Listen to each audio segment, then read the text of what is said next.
The angels prostrate before Adam. When it was finally time to breathe the soul into the first man, Allah commanded the angels, "When I breathe my spirit into him, prostrate before him." The Almighty then breathed the soul into Adam, peace be upon him. When the soul reached him, Adam, peace be upon him, sneezed, saying, "Alhamdulillah, all praise belongs to God." Allah then responded by saying, "May Allah have mercy upon you, O Adam." As commanded, the angels fell in prostration out of respect for the creation of Allah. However, Iblis, a jinn, who was also among the angels, refrained from following Allah's command.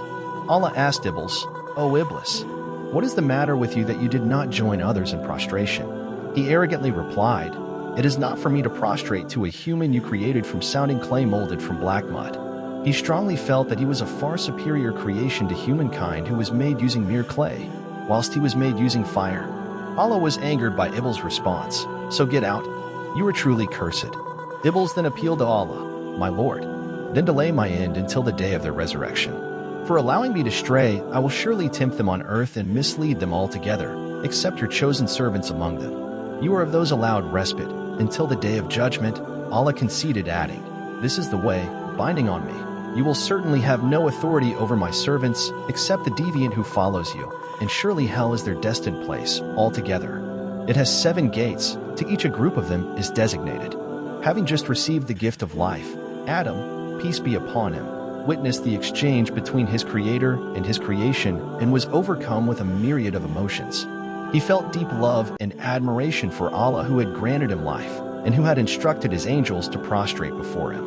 He was filled with awe at having witnessed Iblis' disobedience towards Allah and the Lord's tolerance. Adam was also surprised at Iblis' hatred towards him without having any knowledge about it. He realized that Iblis was a creature that was consumed by arrogance and understood then that Iblis was his eternal enemy. He knew that Iblis was among the bad and the angels were among the good. Allah then instructed Adam, peace be upon him, to go to a gathering of angels and greet them with, "Assalamu alaikum, peace be upon you." Upon doing so, the angels replied to Adam with, "Wa alaika salam wa rahmatullah. May the peace and mercy of Allah be with you too." When Adam returned to his creator, Allah then said, "This is your greeting and the greeting of your children among each other."